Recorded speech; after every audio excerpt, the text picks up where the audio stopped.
Boa noite a todos. Todos estão nos ouvindo? Boa noite, estou te ouvindo. Boa noite, ouvindo. Obrigada, Wagner. Boa noite a Sim. todos. Estamos iniciando mais uma edição do nosso projeto Diálogos. Eu me chamo Mariana Godoy, sou coordenadora de planejamento ambiental aqui na Planurb, que é a nossa agência municipal de meio ambiente e planejamento urbano. Eu agradeço mais uma vez, em nome da agência, a participação de todos nesse evento. E hoje a gente está com a mesa cheia aqui, realizando a primeira edição de 2024. Nesse diálogo de verão, o tema é carbono neutro. Para quem não conhece o projeto Diálogos, ele acontece trimestralmente durante o ano, durante as 4 estações do ano, e consiste em um espaço para exposição e discussão de diferentes temáticas que envolvem o meio ambiente, com o objetivo de propor o diálogo entre os temas e propor o acesso e a difusão do conhecimento. Para esse diálogo, a gente convidou 4 palestrantes que discorrerão sobre a temática carbono neutro. Então, sendo esses o Davi Lourenço, engenheiro agrônomo da Universidade Federal de Mato Grosso do Sul, em Dourados, com especialização em administração rural, na Escola Superior de Agricultura de Lavras. Atualmente é coordenador de apoio à inclusão sanitária, agroindústria e certificado da Produção Familiar na Secretaria de Estado de Meio Ambiente, Desenvolvimento, Ciência, Tecnologia e Inovação, a SEMADESC. A senhorita Gleice Gomes, que está acompanhando virtualmente, engenheira florestal pela Universidade Estadual de Mato Grosso do Sul, a UEMS, com mestrado e doutorado em recursos florestais na Escola Superior Luiz de Queiroz, da Universidade de São Paulo.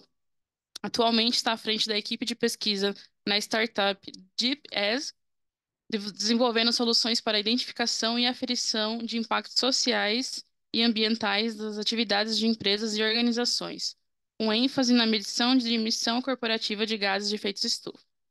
Sr. Rodinei Mauro, aqui à minha esquerda, biólogo com mestrado em Ecologia, Conservação e Manejo da Vida Silvestre pela Universidade Federal de Minas Gerais e doutorado em Ecologia Tropical pela Universidade de Los Andes, Venezuela. Atualmente é pesquisador da Empresa Brasileira de Pesquisa Agropecuária, tem experiência na área de ecologia, com ênfase em ecologia aplicada, atuando principalmente nos seguintes temas: conservação da natureza, gestão ambiental, biodiversidade, área úmida, pantanal e cerrado. E o senhor Renato Tavares, à minha direita, analista de sistemas com MBA em gestão de projetos e pós-graduado em Lean Manufacturing em Black Belt em Six Sigma. Na área de projetos, possui as certificações PMP, HCMP e PMOP.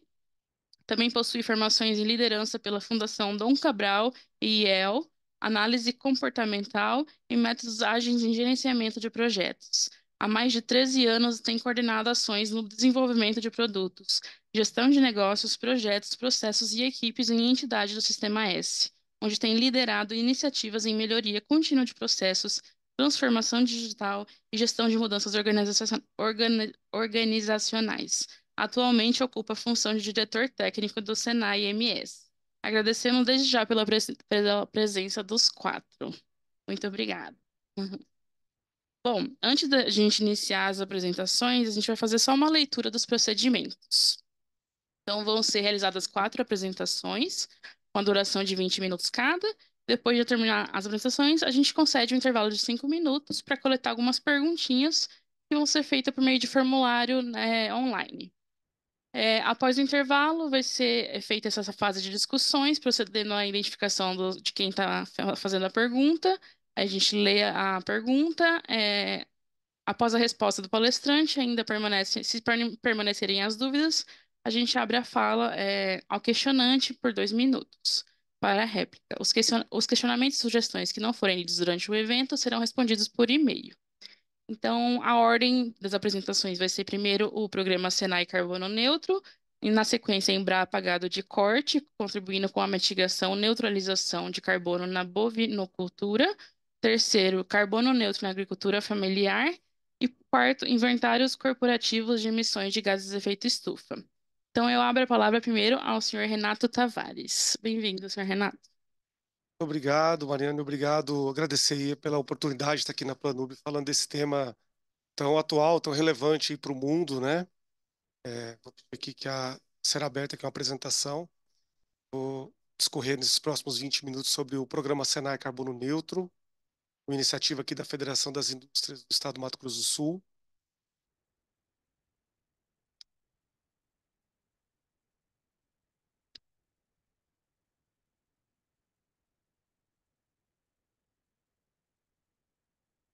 A temática ela vem em função das questões climáticas, né? A gente tem passado aí por momentos muito difíceis no mundo todo.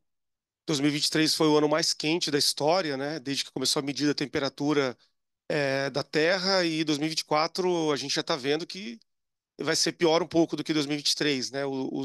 As expectativas são de que seja o ano mais quente da história, e isso, consequentemente, vai seguir ao longo dos próximos anos. E nós temos aqui esse gráfico que ele mostra, do lado esquerdo nós temos uma régua ali, que ela mede 2 graus de temperatura, né? Quanto mais vermelho, mais laranja e vermelho o gráfico, mais próximos dos 2 graus de temperatura. Esse gráfico ele começou a ser medido em 1880, quando várias agências, né, japonesas, americanas, começaram a medir a temperatura na Terra, e a gente vê que ao longo dos anos essa temperatura ela foi aumentando, né, chegando mais próximo dos 2 graus, sobretudo nos polos, né, que é onde a gente sabe que tem as questões de degelo polar e que afetam diretamente, obviamente, o clima em toda a Terra, né? Então a gente tem aí a parada do gráfico de 2017, e essa é a situação do mundo em relação ao aquecimento global, né, desde 1880, de 1880. Então a gente entende que é uma pauta real, né? Está acontecendo agora, e a gente precisa tomar alguma atitude, né? E isso fez com que o mundo todo se unisse em torno desse tema, né? Quando acontece um terremoto lá no Japão, quando acontece um tsunami lá na Tailândia, a gente tem impactos aí locais, né? Mas as alterações climáticas, elas afetam todo mundo, né? Sobretudo aí os países que estão nas zonas mais quentes, aqueles países que têm impacto maior com chuva, o país que tem grandes produções com agricultura, enfim, temos especialistas que vão falar sobre isso, né? Mas unir o mundo todo em torno desse tema e das ações necessárias para a gente reduzir esse aquecimento, frear esse aquecimento e, se possível, inverter essa balança, né? Então, nós temos aí as principais ações, rapidamente. Lá em 97, nós tivemos a Convenção em Kyoto, em 2005, passou a valer o protocolo, que foram pactuadas ações para redução de emissão de gases de efeito estufa. Em 2009, em Copenhague, houve, então, o primeiro momento em que foi definido como meta a limitação em aumento de temperatura em 2 graus global. Depois, em 2015, lá no Acordo de Paris, aí sim foram definidas, né, os limites para a temperatura, né, a partir de 2020. Então, foram pactuados 195 países, salvo engano, assinaram esse acordo, né, muito importante, talvez o grande marco. E agora, em 2022, a definição dos aspectos centrais para a implementação do Acordo de Paris. Então, a cada ano, as COPs vêm ocorrendo e o tema vem sendo rediscutido e vem tendo mudanças significativas nas políticas, né, socioambientais aí do mundo, para a gente poder frear esse aquecimento global. Expectativa aí para 2025, né, a COP ocorra no Brasil, em Belém do Pará. Ainda não tem uma definição, acredito, acerca disso, COP 30, mas existe sim um grande lobby do governo para que isso ocorra, né? Seria um marco para o Brasil, depois da Rio 92, né? Foi quando foi criada a Convenção 4, né, para assuntos climáticos da ONU. Seria o primeiro grande momento aí para discutir dentro do Brasil as questões climáticas globais. Então, e as ações do Mato Grosso do Sul, né? Então a gente tem aqui várias ações ocorrendo já desde 2021. Não vou entrar em detalhes aqui. Tem um QR Code aí, aqueles que quiserem clicar aí nesse QR Code aí com a câmera, vão baixar os arquivos, os PDFs, vão ter acesso aos sites que falam mais sobre esses temas aí que nós trouxemos aqui nesse timeline, nessa régua de tempo. Mas basicamente desde 2021 o governo do Estado do Mato Grosso do Sul assumiu um compromisso, né, de até 2030 neutralizar as emissões de gases de efeito estufa aqui no estado, né? E de colaborar aí para as questões também globais de clima, né? Então, foi feito o decreto, o Proclima nasceu, recursos têm sido investidos nisso, muitos editais aí para aqueles que têm oportunidade, né? Desenvolver projetos aí na região do Pantanal também, nas cabeceiras de rios. Então, muitas ações estão sendo feitas e foi lançado também uma plataforma agora na 2023, na COP28 pelo secretário Jaime Verhoeven, né, que é a plataforma que recebe aí os inventários de gás de efeito estufa das empresas que têm obrigação, né, de realizar esse inventário. Toda empresa que tem necessidade de ter o seu é, o ambiental, esqueci o nome aqui. Vou lembrar e já volto. Mas toda empresa que precisa submeter o seu relatório ambiental, tirar sua licença ambiental, perdão, ela precisa submeter esse relatório de emissões lá no IMASU. E é essa plataforma do IMASU que recebe então os inventários. Seguindo aqui, eu trouxe só uma imagem aqui, meramente ilustrativa, sobre o inventário que foi feito em 2018. Né? Nós tínhamos 75 GB de emissão, e aí em 2020 foi feita uma reavaliação dessas emissões do estado do Mato Grosso do Sul. Temos ali a principal emissão da agropecuária, não vou entrar em detalhes, né? Tem especialista aqui que vai falar sobre isso, mas aqui esse é o nosso mapa de emissões do Mato Grosso do Sul. Né? Agropecuária, mudanças da terra, resíduos, energia e processos industriais. Essas são as principais atividades econômicas que são responsáveis por essa emissão dentro do estado do Mato Grosso do Sul. E aí, a FIEMS, então, através do Senai, desenvolveu um programa com o objetivo de ajudar as empresas a medir suas emissões, a desenvolver planos de ação para redução de emissões, se possível, neutralizar suas emissões, ou seja, de certa forma, conscientizar, então, toda a sociedade, todas as empresas, sejam elas públicas, privadas, dessa importância que é você se preocupar com aquilo que você emite, né? Sua pegada de carbono, ou seja, aquela emissão que você tem, você poder neutralizar ela, seja plantando árvores, obviamente, seja adquirindo crédito de carbono. Então, o programa Senai Carbono Neutro, eu vou explicar agora rapidamente como que funciona o processo. Nós temos 3 selos: o selo de quem empresas que participam do programa, empresas que participam do programa, mas não neutralizaram, né? Mas fizeram aí o seu inventário completo e fizeram um pacto, um plano de ação. E empresas que, além do pacto do plano de ação, também adquiriram créditos ou plantaram árvores para neutralizar as suas operações, né, no período de 12 meses. Como que funciona o programa, né? A FIEMS e o Senai funciona, na verdade, como um grande integrador, né? Do lado esquerdo aqui nós temos as indústrias, comércio e serviço, órgãos públicos, agronegócio e entidades, organismos que emitem, né, os gases de efeito estufa, né? Carbono, metano, etc.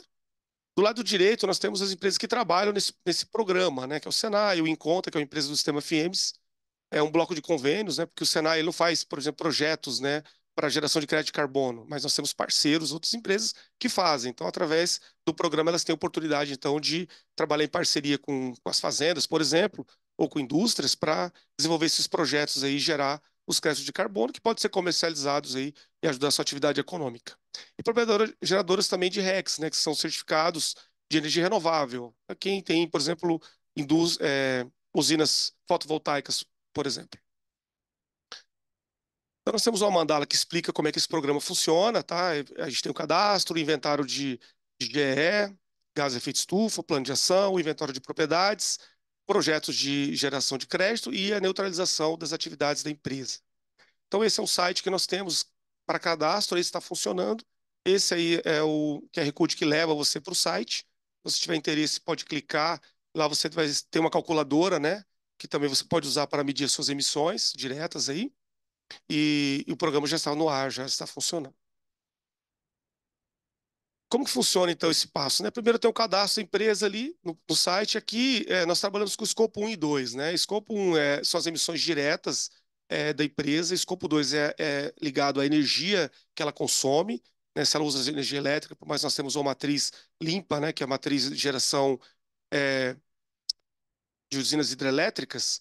Boa parte da energia que a gente utiliza muitas vezes vem de termoelétricas, né? Quem é da área de engenharia elétrica entende isso, né? Porque tem momentos que você tem uma demanda maior e a oferta de energia no grid, né? Que é essa rede elétrica, ela está abaixo, aí entra, então ligam as termoelétricas. E essa termoelétrica, ela polui, né? Ela emite gás carbônico.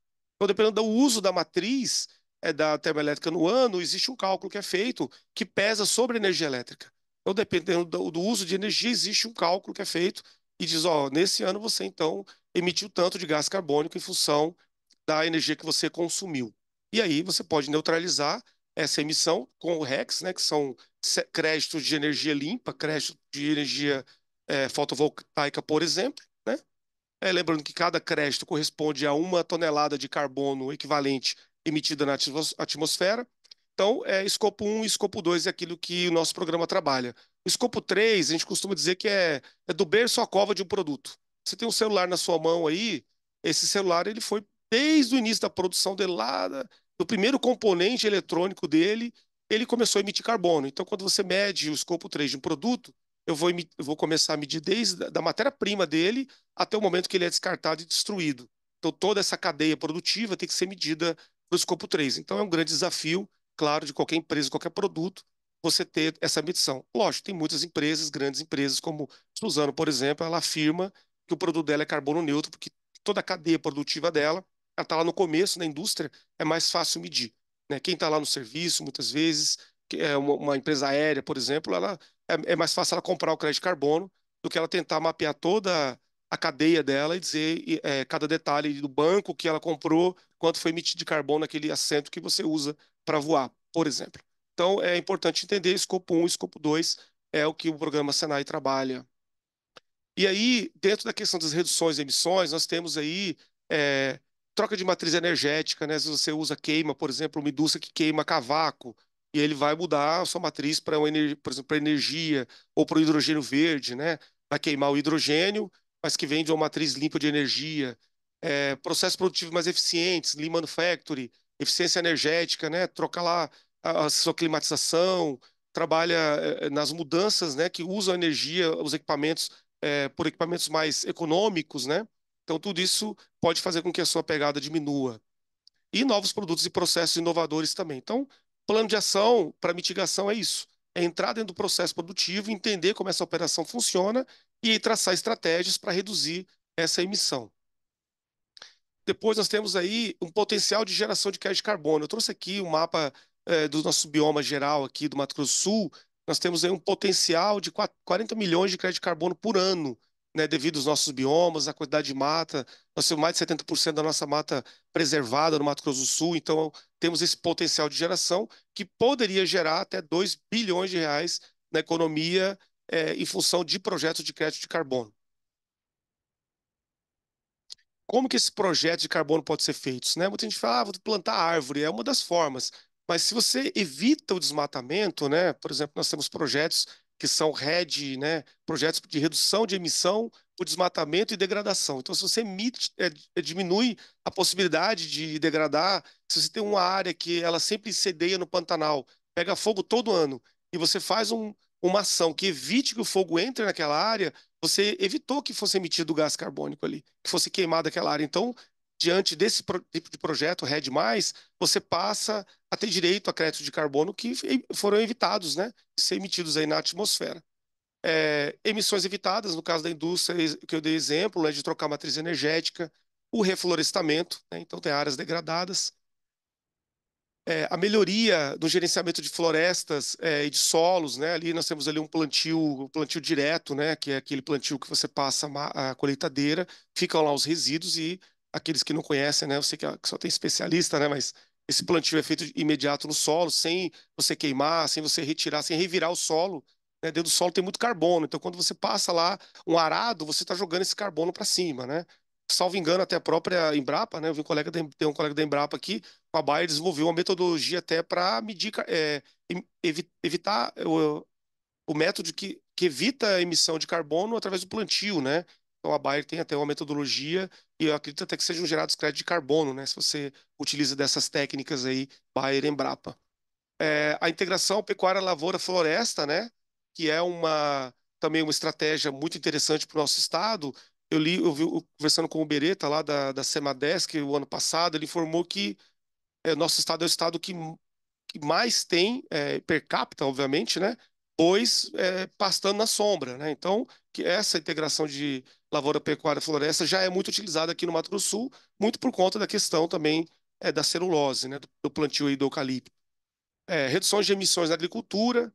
Então, é interessante falar que aqui esses projetos têm um T0, né? O momento em que você faz o projeto é aquele momento, olha, a pastagem está degradada, né? Eu tenho um pasto aqui que não tem árvore, né? O meu boi está pastando aqui no meu pasto sem a integração lavoura. Aí você faz um projeto em que você vai passar a usar essa tecnologia e aí, de tempos em tempos, você mede e aí essa redução que você fez de emissão gera créditos de carbono. No plantio, a mesma coisa, na agricultura, a mesma coisa.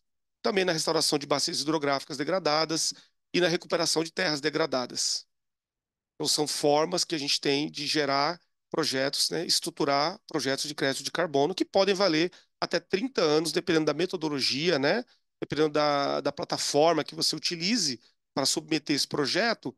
Durante 30 anos, você tem que, lógico, manter essa área preservada e você colhe, então, crédito de carbono, né, você recebe esses créditos para poder comercializar. Esse aqui é um exemplo, tá, de como é feito o projeto.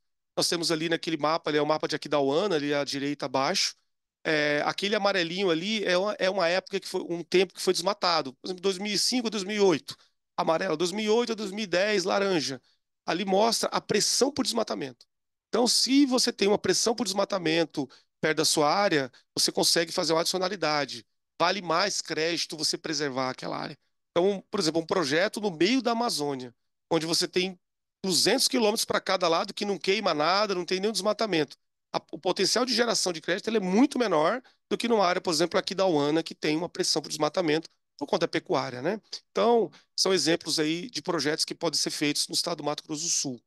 Esse é um projeto que foi feito na Serra do Amolar, em Corumbá, do Instituto Homem Pantaneiro. Esse projeto ele foi 2018, se não me engano, ele foi registrado lá na Verra, que é uma das plataformas principais para projetos RED+, né? E aí esse projeto gera 190 mil créditos de carbono por ano.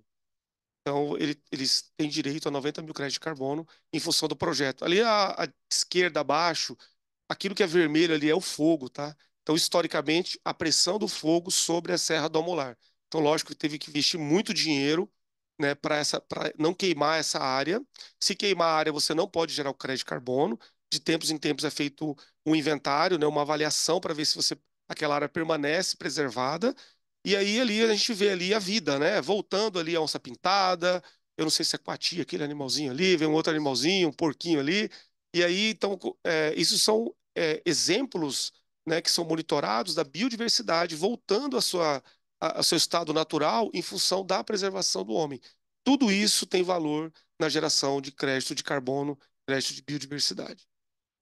Nós, né, na FIEMS, adquirimos agora, semana passada, 30 mil créditos de carbono desse projeto, através do Encontra, para serem comercializados na nossa plataforma. Então, várias indústrias do estado que estão fazendo o inventário de emissão, estão adquirindo crédito da FIEMS, né, do Encontra, para neutralizar suas emissões, e aí nós já demos o salto, por quê? Porque esse crédito você pode comprar em qualquer lugar, na Bolsa de Valores, né, se eu não me engano, 16 de agosto de 2023, foi lançada a B4, né, a Bolsa de Valores lá na Bovespa, para negociar os créditos de carbono. Então você pode comprar créditos em qualquer lugar hoje, né? Várias plataformas de marketplace vendem o crédito de carbono. E aí nós aqui no Mato Grosso do Sul queremos dar visibilidade e trazer economia para o estado do Mato Grosso do Sul. Então, nós vamos apenas comercializar créditos oriundos das nossas propriedades para as nossas indústrias. Então a ideia é fomentar esse mercado de crédito de carbono aqui dentro do estado. Tivemos a primeira indústria, né, agora em novembro de 2023, a Dames, a indústria de nutrição animal aqui de Campo Grande, ela fez o inventário e aí ela adquiriu, até através da Verra, da Serra do Amolar, crédito de carbono para neutralizar suas operações. Então, foi a primeira empresa que recebeu o nosso selo. A gente entende que, havendo divulgação, havendo sensibilização, as indústrias elas estão dispostas a investir nas questões climáticas, né? Então, a gente precisa realmente ter esse movimento acontecendo em todos os lados. Falando rapidamente sobre a execução do programa, né, meu tempo já deve estar esgotando, né? Deve ter um minutinho, já está terminando.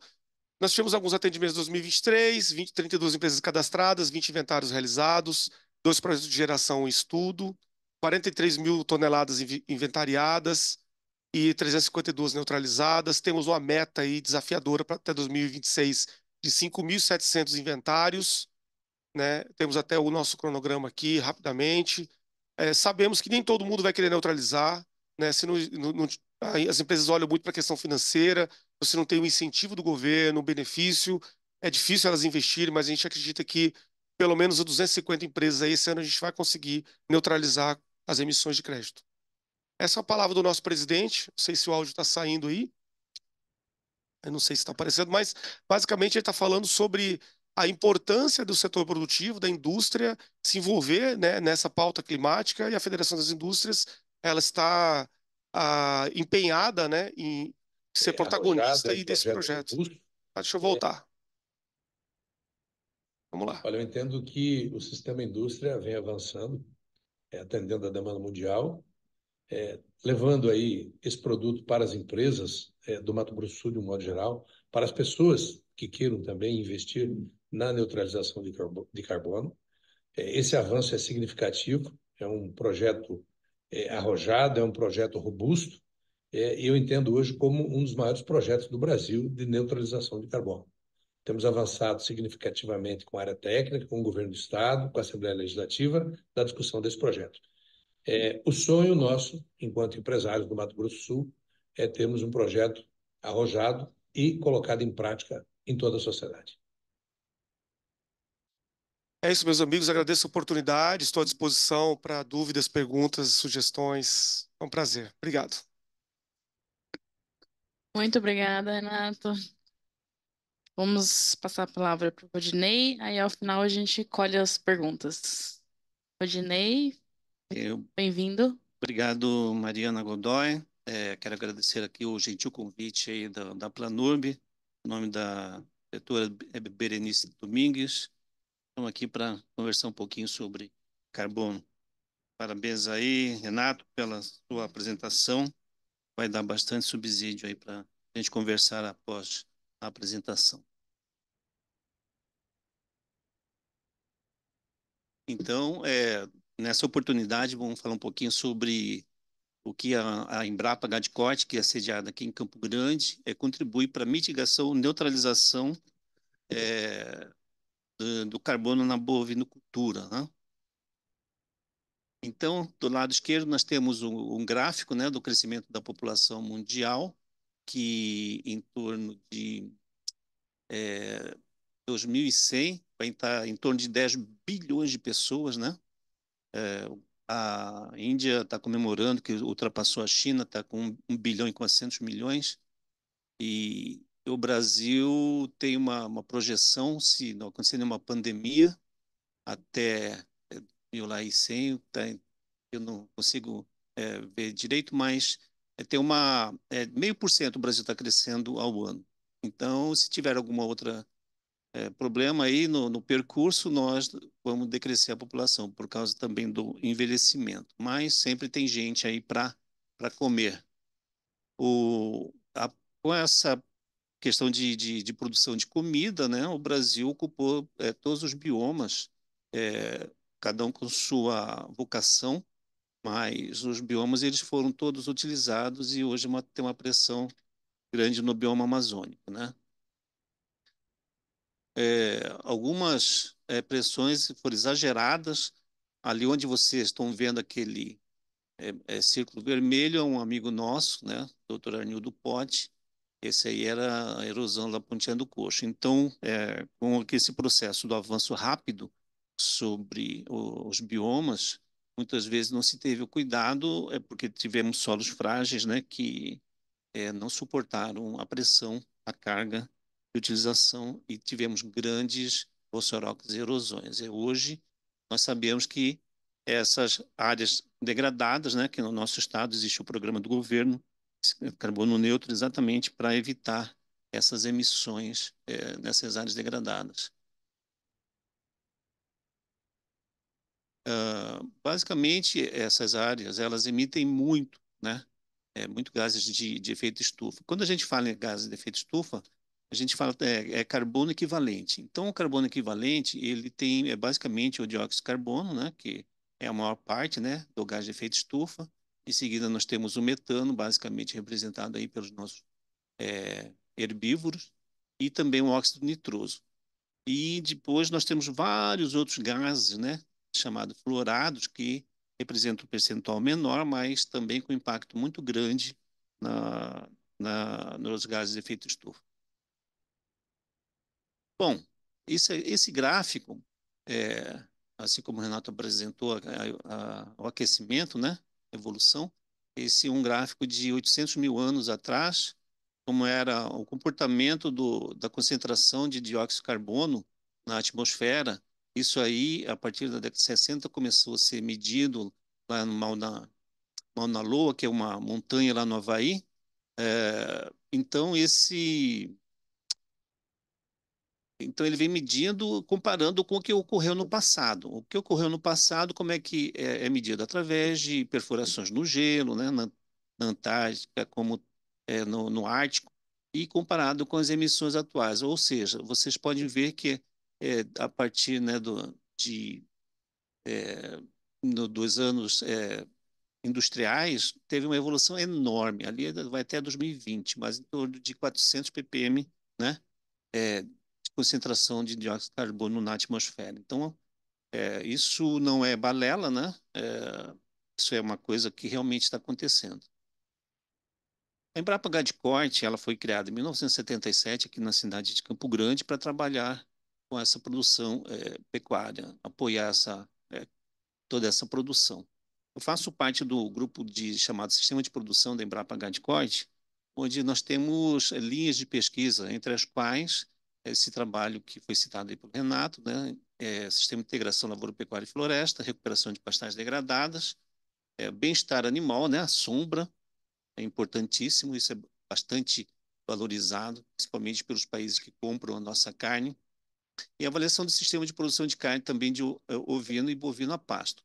Avaliação econômica, né, impacto das tecnologias da Embrapa na cadeia produtiva. E ferramentas também que a gente utiliza para a gestão das propriedades. E também do nosso grupo trabalhar com essa questão da inteligência, né, competitiva da cadeia, né, produtiva da carne bovina brasileira. Trabalhando com a pecuária de precisão, melhoramento genético, né, estratégia de cruzamento, né, de várias raças bovinas, né, a questão da nutrição, reprodução também, produção de novilho precoce, a Embrapa apoia a produção de novilho precoce no estado do Mato Grosso do Sul, e estratégias de biotecnologias reprodutivas. A parte de gestão ambiental, bastante valorizada hoje, né? É importantíssimo para que você tenha uma boa administração na sua propriedade. E as tecnologias por isso que a gente está aqui, sobre a pecuária de baixa emissão de carbono. Nós trabalhamos com esses sistemas integrados, onde você inclui, no P pastar pecuária, né? O L é lavoura e o F é floresta. E todas as interações dessas três grandes vertentes, né? Culminando no ILPF, que é integração lavoura, pecuária e floresta. Ok? Dentro dessa visão, por que não unir o útil ao agradável? Quando a gente trabalha, por exemplo, integração lavoura, pecuária e floresta, você tem, por exemplo, primeiro e segundo ano, você pode utilizar soja ou produção de milho, ao mesmo tempo que você planta o eucalipto, que vai acumular carbono no sistema. Essa é a ideia básica do CCN, né? Carne e carbono neutro, que foi pensado pela primeira vez em 2015 e vem sendo utilizado por várias propriedades, né?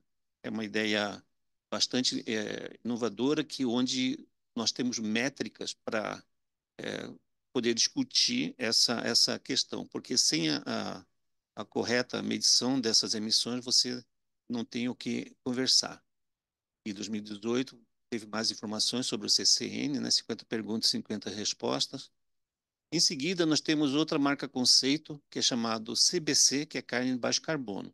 Nas áreas onde não tem árvores, né? Não tem eucalipto, não tem outro tipo de árvore, nós temos o pasto, que é muito bem manejado, ele também acumula carbono. Então, a ideia aí não é neutralizar, a ideia aí é mitigar, né, a produção pecuária através do bom manejo das pastagens. E isso nós já temos bons resultados lá na Bahia, lá no Rio Grande do Sul, e aqui no estado a gente está trabalhando também com essa visão. Nós temos bastante informações agora, recente, na região de Uberaba. Então, foi criado um grupo de estudo, né, porque isso não sai da cabeça de uma pessoa, são vários pesquisadores, cientistas de todo o Brasil, para criar as diretrizes e depois criar-se um protocolo que é repassado às certificadoras. Uma outra questão que nós detectamos é árvores nativas. Então, toda a conservação da biodiversidade, né, brasileira, ela passa por essa conservação também das espécies nativas. Onde tem muitas áreas de pastagens com árvores nativas, você, além de produzir a carne, né, um boa manejo da pastagem, uma boa formação genética, né, do gado bovino, você também pode ter árvores onde vão produzir, se você fizer um bom planejamento, registrar nos órgãos ambientais, a ideia desse manejo, você pode manejar a árvore para madeira, ou para frutos, ou para mel, né, ou para outras serviços ambientais que ela pode oferecer. E daí surgiu a nossa ideia de trabalharmos com uma outra marca conceito, que é o carbono nativo, onde você produz a carne, né, o gado bovino nessas áreas onde tem árvores nativas. Então, é o mesmo processo das outras marcas conceito, nós temos que reunir pesquisadores para discutir a ideia e como avaliar essa as diretrizes, né, dessa nova marca conceito.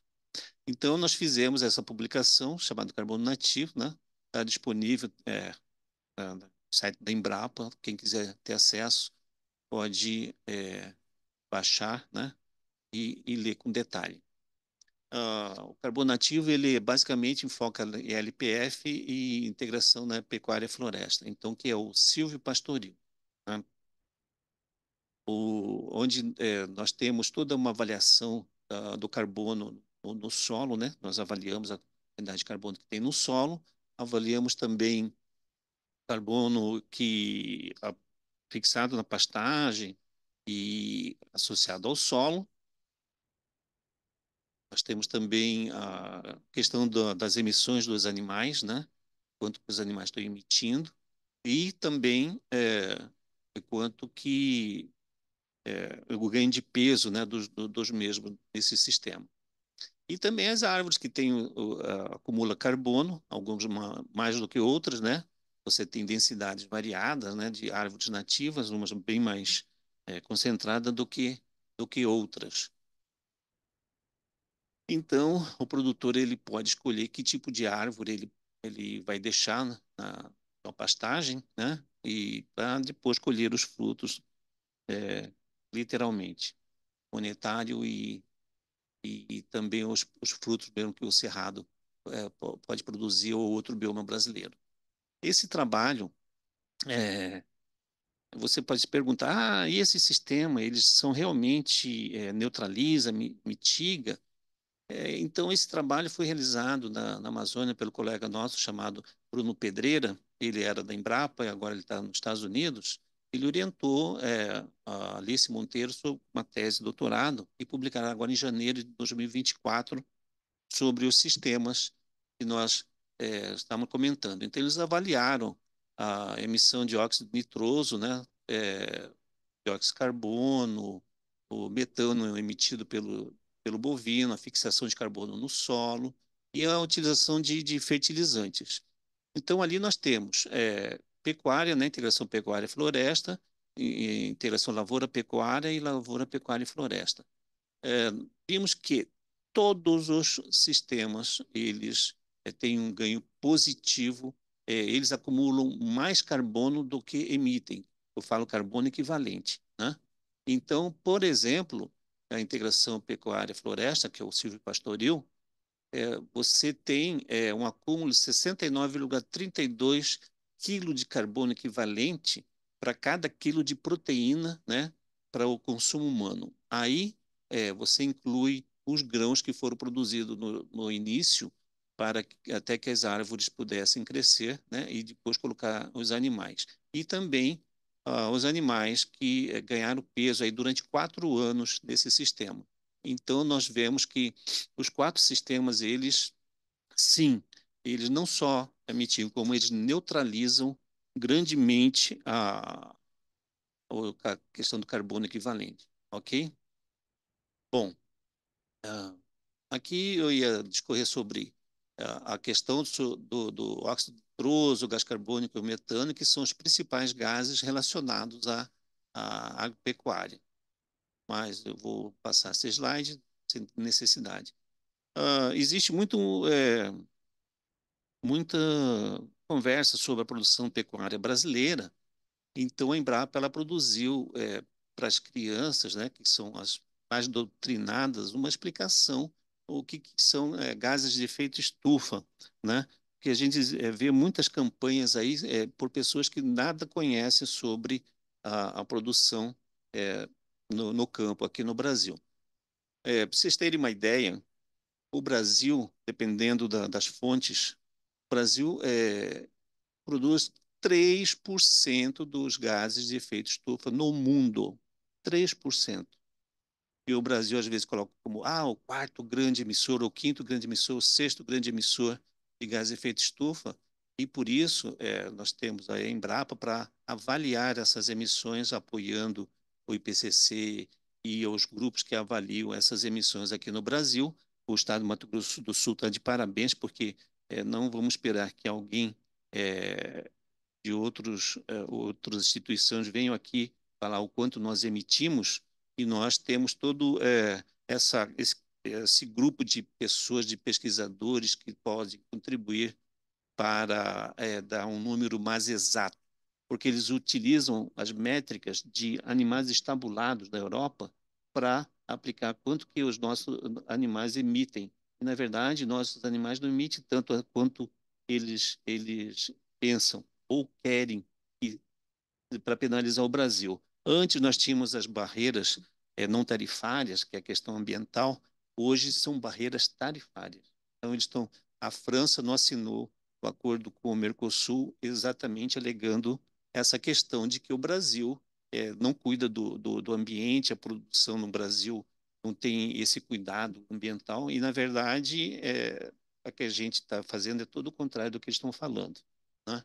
Então, ali nós vemos que o Brasil, no círculo do lado esquerdo, ele mostra lá o Brasil, seus 2, alguma coisa, não chega a 3% da emissão mundial. E do lado direito, o que nós temos basicamente um grande emissão de gases, basicamente de transporte, queima de combustível fóssil, né? Então, é isso que a gente tem que passar essa informação para a grande população. Existem muitas campanhas que querem ser politicamente correta, mas, na verdade, sem base científica. Por exemplo, segunda-feira sem carne. Então, segunda-feira sem carne, por exemplo, se toda a produção de bovino, suíno, de frango, peixe, toda a produção que o Brasil tem, né, de proteínas animais, não chega a 1% do que existe no mundo. Então, pode não comer nada, mas daria muito mais resultado uma segunda-feira sem carro, porque o combustíveis fósseis, sim, são os grandes vilões da emissão de gases de efeito estufa. Isso aí, o nosso colega que trabalha lá com o Centro de Inteligência da Carne, lá na Embrapa, e ele apregou bastante essa questão. Então, a gente está aqui para desmistificar muita coisa. A gente respeita todas as escolhas das pessoas, mas não se pode diminuir, né, uma atividade tão nobre que é a produção de alimentos, né? O Brasil alimenta 8 vezes, né, a população que o Brasil tem. Então, exporta comida para o mundo todo. Então, era isso. Eu agradecer mais uma vez aí o convite. Obrigada, Rodinei. Vou fazer um comentário que eu achei bem didático ali, o desenho da fixação de carbono no solo, e a gente que faz educação ambiental aqui é muito legal falar.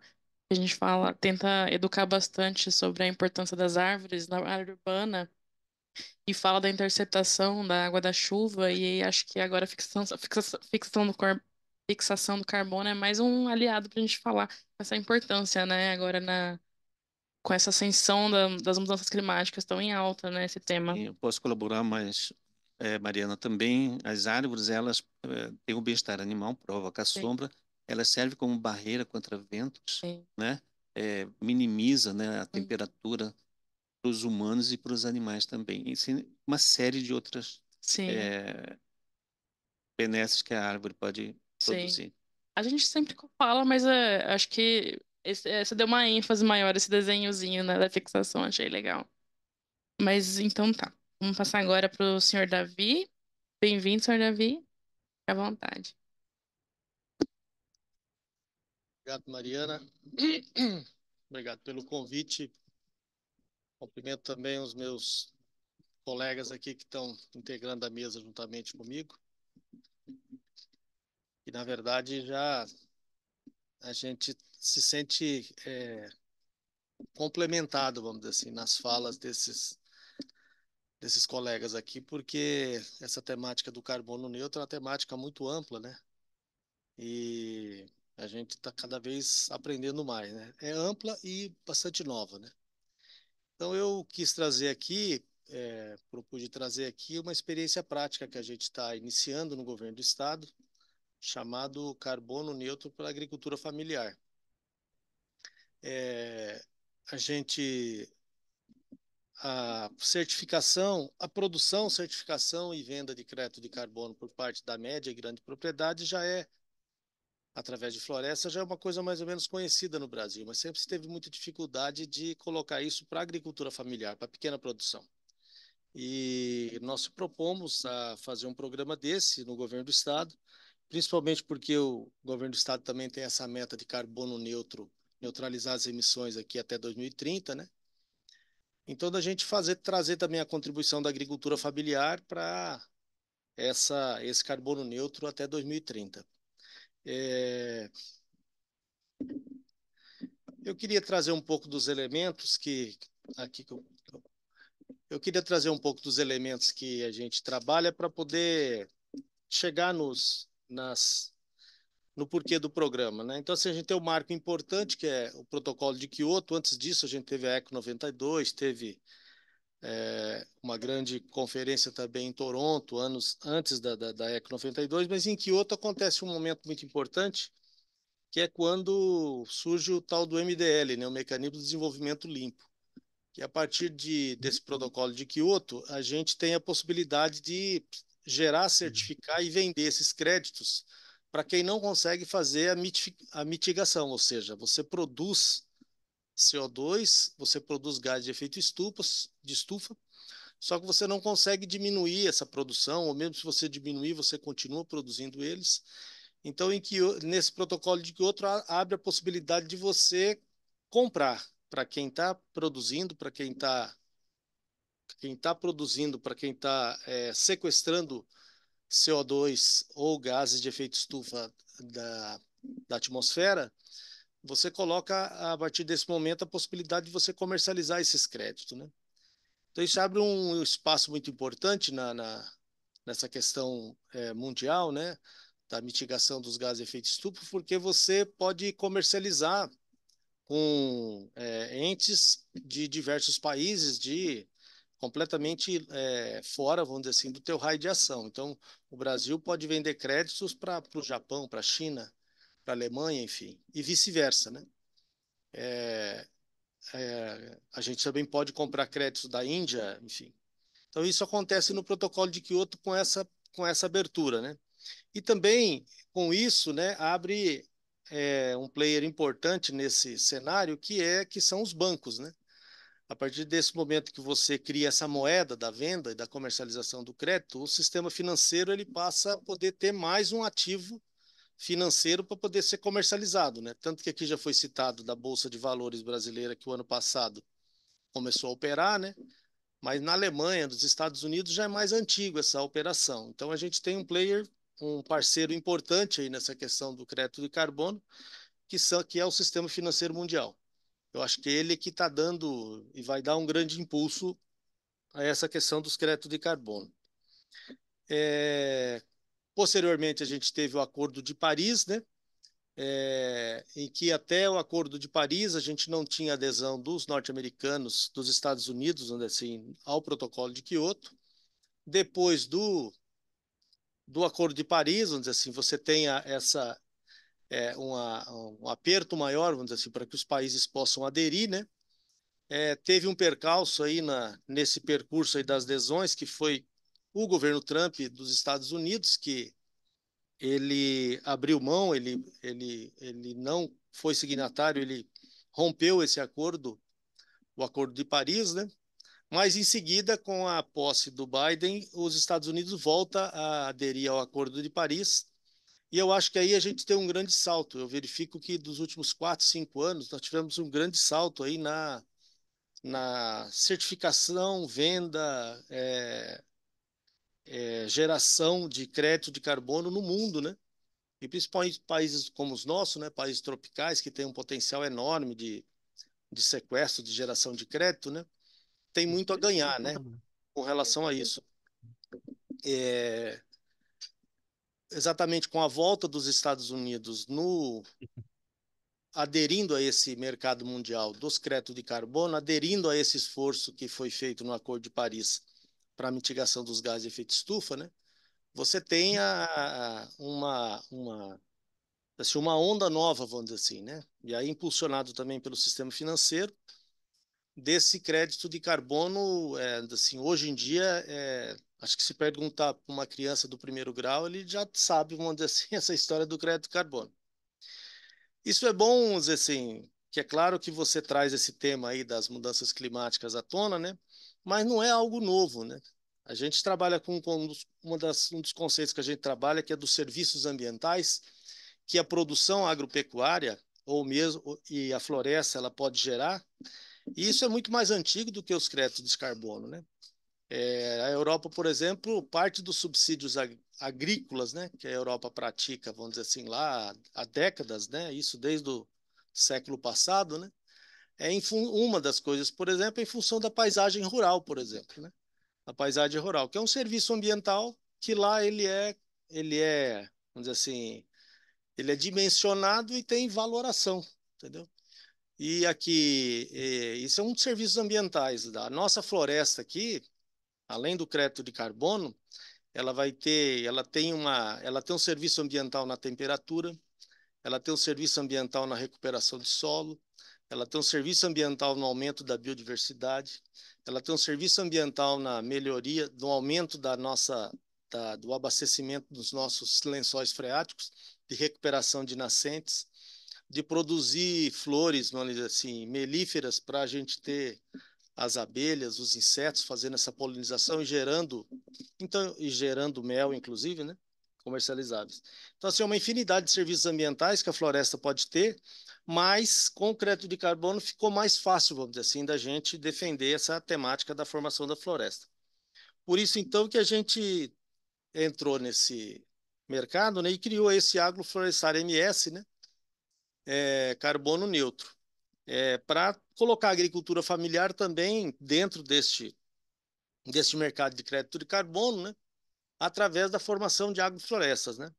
Então, assim, é um tema, assim, que dá para a gente se aprofundar bastante, o tema das agroflorestas, porque, na verdade, você recupera conceitos milenares aí, de cultivo de plantas, né? E de formação de florestas, né? Que há muito tempo a gente tinha abandonado, vamos dizer assim, na prática nossa da agropecuária, né?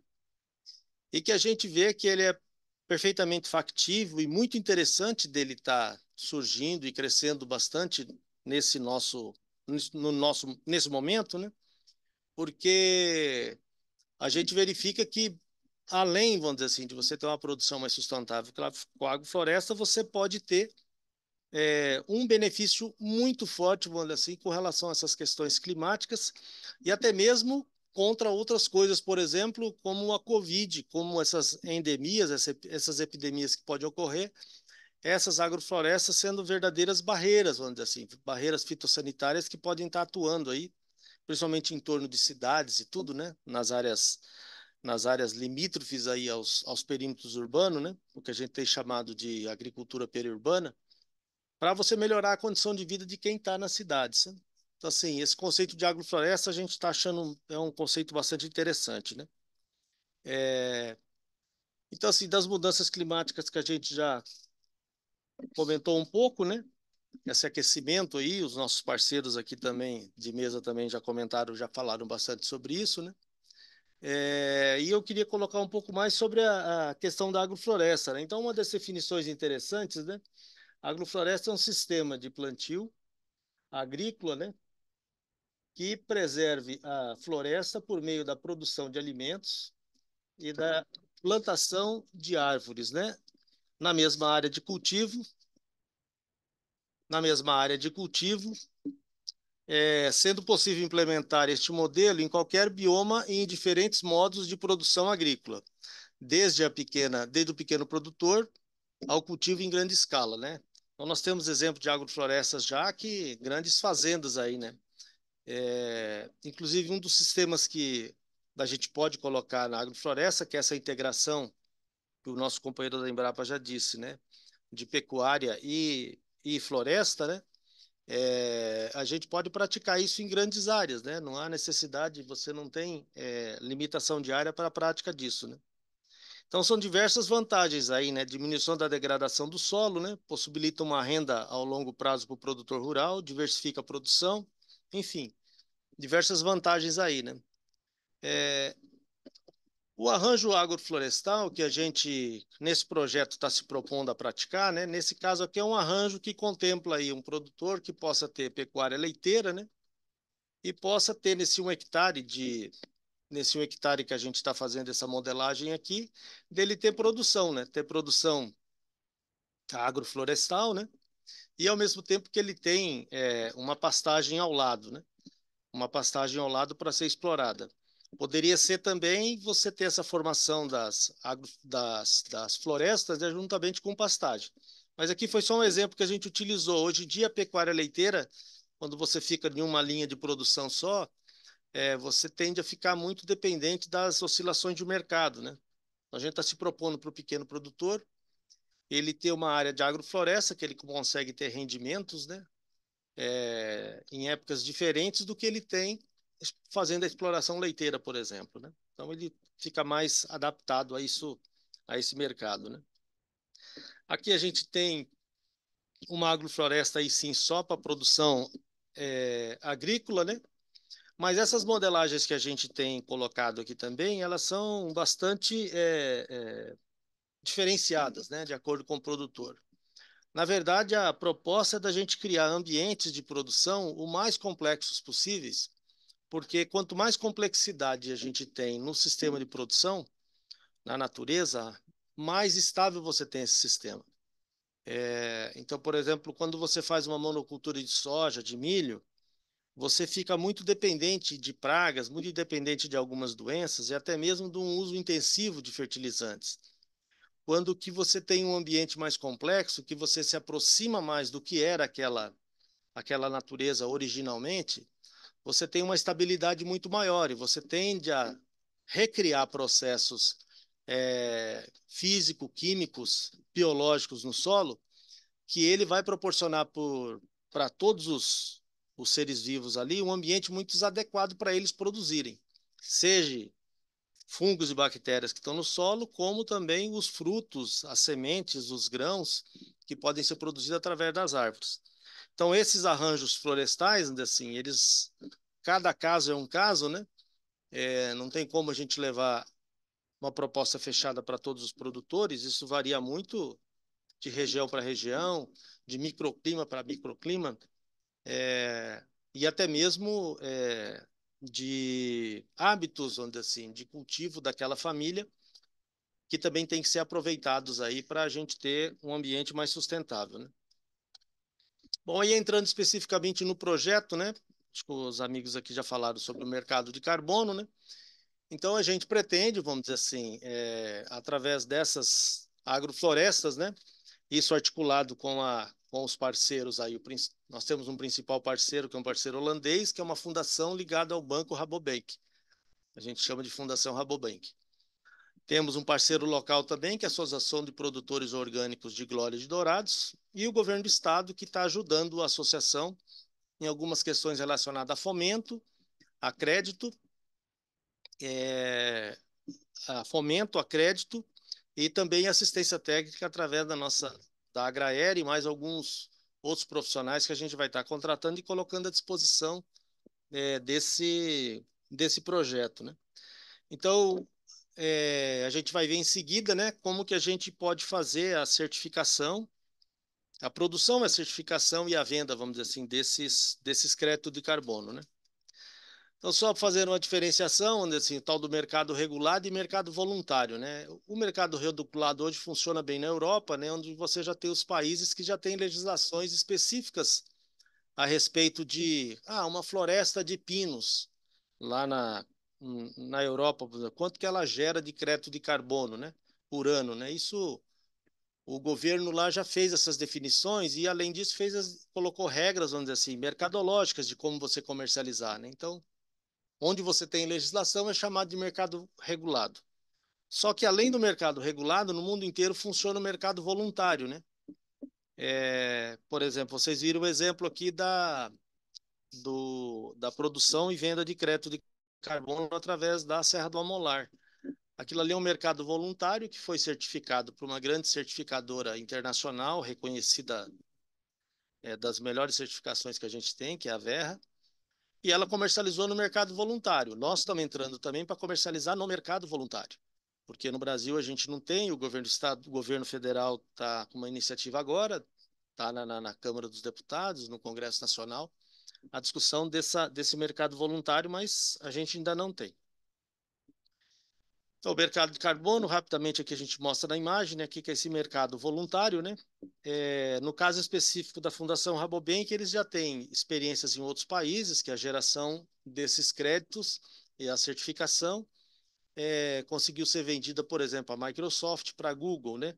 Porque acaba sendo um certificado, né, metodologia utilizada, né, e esse processo que tem de auditagem desse certificado que é gerado através desses projetos, né, ele tem bastante credibilidade internacional. Então, você consegue vender ele, mesmo sendo no mercado voluntário, para grandes empresas, né? Então, você implanta a agrofloresta, você tem um momento em que você faz o cadastro numa plataforma que já está aberta, inclusive na Fundação Rabobank, do interessado, né? E aí a Plan Vivo, que é uma das parceiras internacionais que faz o acompanhamento e produz os documentos necessários para a certificação, ela faz um monitoramento a campo, né, através da nossa assistência técnica, de alguns auditores que devem vir também da Holanda para fazer isso, e da nossa própria assistência, né? E também faz o imagiamento, né, imagiamento regular dessas propriedades, né? Para que ela tenha certeza de que a floresta não só foi implantada, como ela está evoluindo também, né? No Mato Grosso do Sul, é mais ou menos isso também que a gente vai praticar, né? Esse Accor Rabobank, na verdade, foi o programa que o Banco Rabobank criou a partir da Holanda, para a partir dele criar vários mecanismos e vários projetos aí em outros países, né? Hoje em dia essa fundação ela tem projetos bastante na África do Sul, aqui especificamente na América eles têm na Colômbia e tem, acho que no Panamá, se eu não me engano. Projetos também de geração e de venda de crédito, né, através das pequenas propriedades, né? Aqui no Mato Grosso do Sul, além das parcerias que eu já falei, a gente tem parceria também com a Universidade Federal da Grande Dourados, né, que também é uma parceira também que também está nos auxiliando no trato, vamos dizer assim, né, com os produtores que se interessem em entrar, né? Então, aqui no caso específico do Mato Grosso do Sul, a gente pretende trabalhar nesse primeiro momento com 2.000 hectares, né? 2.000 hectares de sistemas agroflorestais, nos 3 biomas, né? Com uma grande diversificação da produção e geração de crédito de carbono, né?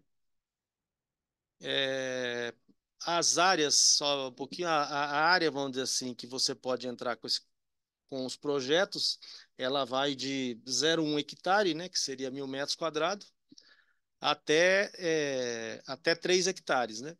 Sendo limitado aí que a propriedade não pode ter mais do que 30 hectares, que é um recorte que a Fundação Rabobank faz para dizer que você está numa pequena produção, né? Então, aqui falando rapidamente dos parceiros, né?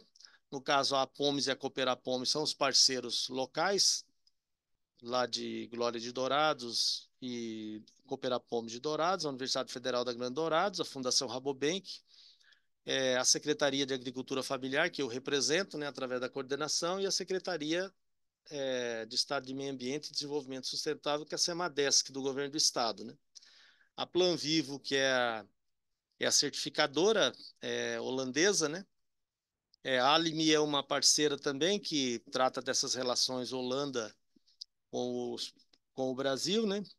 E a Cressol, que seria o agente financeiro, porque desses 800 produtores, a gente tem um acordo, vamos dizer assim, que 400 produtores seriam financiados pelo Rabobank e 400 produtores pelo Brasil através do Pronaf, e o agente financeiro seria a Cressol. Então, assim, serão no mínimo 130 árvores, né, por hectare, né, com 10 espécies arbóreas, né, pode ser de 0,1 a 10 hectares, né, os sistemas agroflorestais, e esses arranjos em bloco, se forem pequenos, não podem medir menos do que de 35 por 35 metros, né. Isso tudo tem a ver com a coleta de imagens através das imagens de satélite que serão recolhidas regularmente pela Plan Vivo, né? Aí algumas regras burocráticas, né? Ter documento formal ou informal, no máximo 30 hectares, fazer parte da cooperativa, enfim, uns outros detalhes. Aí assistência técnica, né? No financiamento, no caso do Fundação Rabobank de 2.960, aqui a gente vai trabalhar com a linha de crédito do Pronaf Florestas, né? Aí essa certificação internacional, a medição dos créditos através do imaginamento, né? E o pagamento desses créditos, né? O pagamento aqui, resumidamente, 80% volta para o produtor dessa geração de crédito e 20% é dividido em 10% para a Fundação Rabobank e 10% para o parceiro local aqui do Brasil, né? Então, aí a previsão nossa é que a partir do segundo ou terceiro ano, a Fundação Rabobank já comece a pagar crédito, né? A expectativa nossa é da geração de 4 a 6 créditos equivalentes por hectare por ano, né? E aqui um pouquinho dos exemplos das árvores, né? Que a gente poderia estar colocando, né? No caso aqui, essas daqui são as geradoras de renda, né? Abacate, acerola, amora, né? Baru, cacau. Então, essas espécies são as espécies arbóreas que você pode fazer a exploração econômica delas, né? Aí, várias outras frutas, né? Algumas de bastante conhecimento, outras não, né? Que também você pode fazer uso e comercialização. Aí, plantas que a gente tem chamado de adubadeiras para a gente melhorar aumentar essa complexidade biológica, físico-química do solo, né? Aí citando aqui glericídia, grevilha e ingá, né? Que isso aí elas vão trabalhar simplesmente para a gente poder fazer o aproveitamento dos frutos dela e principalmente da biomassa para melhorar as condições de solo, né? Algumas madeireiras, né? Que a gente tem aqui, né? Em determinado momento você pode fazer o corte e o aproveitamento, né? E o aproveitamento delas. O próprio baru mesmo, que você pode colher o fruto, né? E também fazer o aproveitamento da madeira, né? A gente teria o cultivo em linhas principais, dependendo do espaçamento, 8 metros, 6 metros, né? E nas entrelinhas a gente pode entrar com várias culturas de ciclo curto, né? E aqui que a gente cita algumas frutas, né? Abacaxi, né?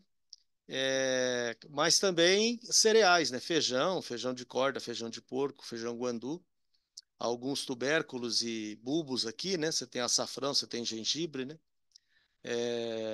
Outros cereais, como o milho, né?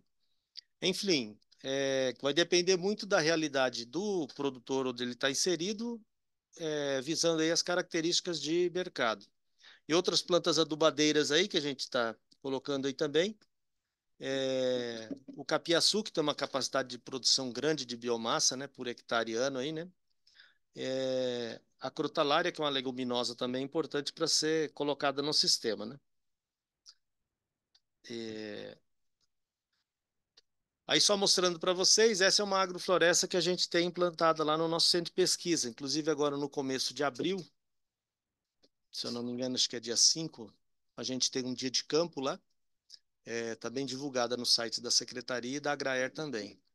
Um dia de campo, né, onde que você vê que, nesse caso aqui, a gente optou lá de fazer nas entrelinhas o cultivo de uma gramínea desenvolvida pela Embrapa, até, né, uma umbaça, exatamente só para produzir biomassa para a gente colocar na linha, né, para a gente fazer o enriquecimento da linha. E essa linha é extremamente diversificada, né? A gente tem café, a gente tem guapuruvu, a gente tem banana, a gente tem cedro, a gente tem, enfim, frutas aí, diversos citros, né? Que é interessante o pessoal lá ver, né? Que é essa modelagem. E tem uma das modelagens aí também que é essa à esquerda embaixo, que é um modelo silvipastoril com espécies nativas, né? Que é uma pesquisadora lá do CEPAER, do nosso centro de pesquisa, que está desenvolvendo também, já tem alguns anos aí, né? Então, se o pessoal que tiver condições de participar do nosso dia de campo lá, vai ser bem interessante para conhecer os sistemas que a gente está implantando lá, né? Então, era isso que eu tinha que apresentar. Obrigado e estou à disposição aí para as perguntas. Muito legal, muito obrigada, Davi. Eu vou passar para Cleide, depois a gente finaliza e vai para as perguntas. Gleice, eu falei errado. Vocês estão conseguindo me ouvir? Estamos sim, bem-vinda, Gleice. Obrigada. Fique à Estou vontade. compartilhando então a minha tela. Acredito que vocês estejam conseguindo ver já, né? Isso, tem só que expandir ela. Isso, é isso mesmo. Deu certo? Então tá. Bom, então boa noite. Muito obrigada pelo convite, Mariana e Karina. Vou estar apresentando essa noite sobre os inventários corporativos de emissões de gases de efeito estufa. Alguns slides eu vou passar um pouco mais rapidamente, porque os outros palestrantes já fizeram uma contextualização muito boa, tá? Então, iniciando aqui. Bom, então aqui a gente tem uma frase, né, que eu acho que tem tudo a ver com o contexto da apresentação, da parte de inventários de carbono, né, que é do William Deming, que é um estatístico, professor, e ele fala da seguinte forma: não se gerencia o que não se mede, não se mede o que não se define, não se define o que não se entende e não há sucesso do que não se gerencia. Isso tem tudo a ver com o que a gente vai falar essa noite, da parte de inventários corporativos de emissão de gases de efeito estufa. Bom, aqui nós temos algumas manchetes. Deixa eu tentar esconder, porque para mim está aparecendo cortado. Aí, saiu. Deixa eu puxar para cá. Aqui. Estudo atribui a intensidade das chuvas históricas no Paquistão à mudança do clima. Falha em retardar o aquecimento global terá efeitos irreversíveis, dizem cientistas. Tem uma outra manchete aqui à direita. Sem mudança, Brasil pode aumentar em 137% emissão de gases de efeito estufa até 2030, diz estudo. E por último aqui, estiagem na Europa e Estados Unidos expõe efeitos das mudanças climáticas. Então, todas essas manchetes aqui evidenciam efeitos catastróficos, né, muitas vezes, ocasionados pela mudança do clima, que tem como principal causador ali a mudança da temperatura, o aumento da temperatura média global. Então, a Terra ela tem se comportado de forma típica devido a uma série de mudanças causadas pela atividade humana, né? E o cenário futuro, quando a gente vê aqueles reports dentro do IPCC, ele parece ser ainda mais preocupante dentro dos RCPs e agora SSPs que nós temos no último relatório, né? O sexto. Então, a gente vê aqui, a partir de 1880, o aumento muito evidente da temperatura, um aumento de 1 grau. E aí a gente está lutando e buscando para deixar o aumento ali dentro, próximo a 1,5 graus, no limite de 2 graus, né? Para que as consequências elas sejam menos evidentes e menos tão potenciais, assim, né? Como estão previstas. Aqui a gente tem os principais gases, como já foi falado anteriormente. O CO2, ele é o principal, porém ele não é o mais perigoso, né? A gente tem outros gases que são o metano e o óxido de nitroso, por exemplo, que são gases que têm um GWP muito alto. Então, eles têm um potencial de aquecimento muito mais alto do que o dióxido de carbono, de 25, né? O metano, e 298 vezes pior do que o CO2 no caso do óxido nitroso. E aí a gente pensa, tá, então a gente tem uma situação que todo mundo tem que se unir para buscar uma solução. Então, o que que o governo está fazendo em relação às pautas das mudanças climáticas? Bom, nós temos algumas ações que estão sendo feitas de forma paralela. Eu peguei três aqui, porque a gente não tem muito tempo, então vou discorrer das três de forma geral, tentando explicar. Primeiramente, a gente tem ali na primeira manchete, União Europeia começa a implementar cobranças sobre pegada de carbono de importados. Recentemente, a gente tem como se fosse uma regulamentação lá fora de países membros da União Europeia, que chama CBAM. CBAM é como se fosse um mecanismo de ajuste de carbono da fronteira. É como se as próprias empresas de lá, elas têm lá já tem a maioria dos países um mercado regulado de carbono. Então eles têm ali a legislação muito rígida em relação a esse carbono aí em setores altamente emissivos. Então quando eles fazem a importação de produtos, acaba que isso entra dentro do escopo 3. E muitas vezes isso foge de escopo 1 e 2, que seriam, o escopo 1 no caso, que seria emissão direta da empresa.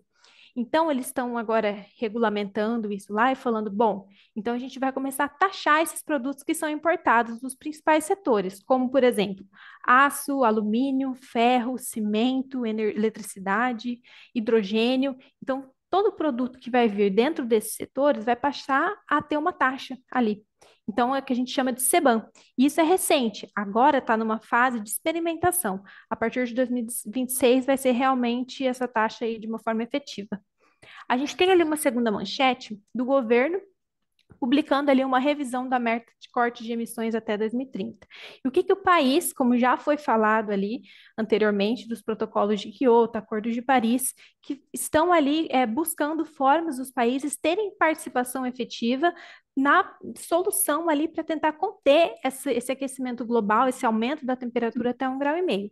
Uma dessas formas são as NDCs, que são os mecanismos, né, as contribuições nacionalmente determinadas, que falam que o país, olha, agora você pode ver aí como que está a sua evolução em relação às metas de cumprimento ali aos acordos climáticos, e vamos colocar metas ali que sejam específicas para a sua situação. E o Brasil ele se comprometeu, por exemplo, a reduzir as emissões de 53% até 2030 em relação às emissões de 2005 e neutralizar as emissões até 2050. Essas metas aí dentro das NDCs, elas já passaram por 3 revisões. Então, ainda espera-se que, vendo a evolução, essas metas ainda passem por outras atualizações, tá? E por último, ali a gente tem o mercado regulado de carbono. É aprovado para aproximar países das regras internacionais. A gente tem a PL 2148 de 2015, que ela tramitou ali do Senado para a Câmara e agora voltou de novo para o Senado, mas ela foi aprovada ali no Congresso. Então, a gente está ali caminhando para o mercado regulado de carbono. E aqui, por último, aqui no nosso estado, a gente tem os empreendimentos, né, precisando do licenciamento ambiental, tendo essa necessidade de vou ter o licenciamento para alguns tipos de atividades, por exemplo, sujeitas aí a RIMA, EAP, RAS. Então, eles precisam estar fazendo ali uma contabilização das emissões para poder tirar essa licença, tá? O que já foi citado pelo primeiro colega. E aí a gente vê nessa necessidade, pronto, a gente precisa então medir para conseguir gerenciar. A gente precisa não só contabilizar para a gente ver, fazer as nossas gestões de risco, gestões do nosso portfólio, mas também porque tem regulamentações que estão pedindo isso. Aí a gente vem com as metodologias adequadas para fazer essa contabilização. Nós temos um padrão que foi totalmente desenvolvida ali pelo GHG Protocol. Aqui no Brasil, a gente teve a FGV também auxiliando nesse processo, que ajuda e auxilia com que empresas elas possam fazer essa contabilização das emissões. A gente chama de GHG Protocol. Tem até uma ferramenta de cálculo que eles disponibilizam dentro do Excel, que é muito, muito útil, assim, que dá para as empresas utilizarem. E basicamente tem 5 passos principais, né? Você tem que definir o seu limite organizacional. Você é uma controladora, você é uma subsidiária, você é uma filial. O que está ali? Qual que é a estrutura da sua organização? Você tem o passo 2 ali, que é a definição do limite da operação. O que é diretamente feito por você e o que você terceiriza? O que está além do escopo ali da sua operação? A identificação das emissões dos gases, o monitoramento dessas emissões e o relato, tá? E aí, quando a gente está vendo como o GHG, ele, não sei se passou para vocês, para mim travou aqui. Passou aí? Acho que sim, né? Bom, e aí a gente tem ali as fontes de emissão. Quando a gente fala do CO2 que foi citado, o CO2 é equivalente, né, que considera ali o combo de todos os gases que podem causar o aumento do efeito estufa, tá? Não somente o dióxido de carbono. Só coloquei esse slide para a gente falar que nós estamos falando de CO2 equivalente, tá? Dentro do GHG, ele distribui ali as emissões em três escopos. Escopo 1, que é a emissão direta da empresa, o 2, que tem a ver com a eletricidade, e o escopo 3, que toda emissão indireta. Você imagina, por exemplo, que você vai imprimir você vai lá na sua impressora da sua empresa e vai imprimir um papel, vai imprimir um papel sulfite, por exemplo. Aquele ato de você estar ali utilizando aquele papel, você não produziu o papel, porém alguém produziu e emitiu por você. Isso é escopo 3, é tudo que está indireto ao seu processo ali. E aí a gente tem, deixa eu passar aquele slide que está muito lento do meu lado. Ai. E a gente tem aqui só uma abinha ali de um print que eu dei dessa ferramenta, que coloca ali a aba geral com vários fatores ali que podem ser utilizados. No caso, os fatores de conversão também eles já estão disponibilizados, as categorias que são consideradas dentro dos escopos 1, 2 e 3. Aí eu também posso enviar o link, tá? Para quem ainda não tiver conhecimento dessa ferramenta, mas é uma ferramenta bastante útil e ela também tem várias instruções ali de preenchimento. E aqui eu coloquei uma informação de uma pesquisa que nós fizemos dentro da empresa com as empresas que estão na bolsa, né? Então, empresas da B3 já fazem inventário de emissões poluentes, mas ainda precisam avançar. Avançar no quê? Nas suas métricas ESG. Elas ainda são muito incipientes. Por quê? Eu vou mostrar para vocês os principais insights que nós tivemos dessa pesquisa.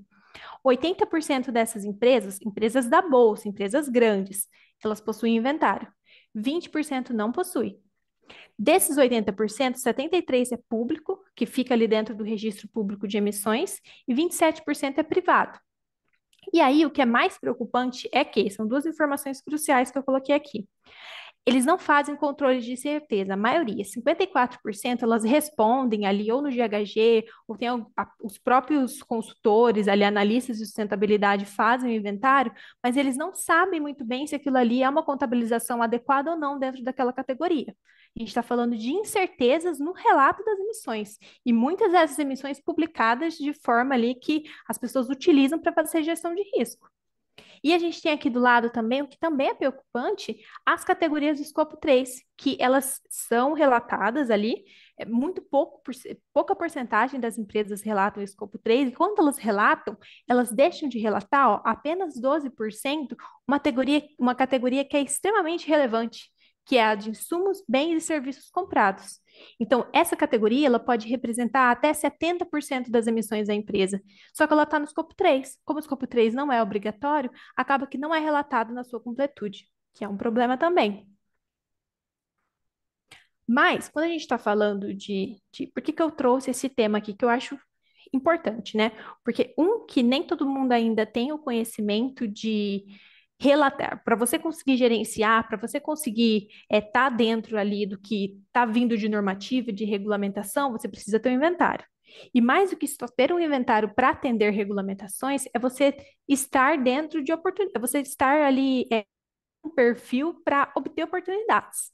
Então, a gente tem aqui um exemplo, por exemplo, da Ambev. A Ambev ela tem a ambição aí de alcançar o Net Zero até 2000, acho que é 2030, se eu não me engano. E é interessante que eles utilizam isso muito para marketing deles. Eles colocam que eles foram uma das primeiras empresas a estarem assinando metas dentro da SBTi.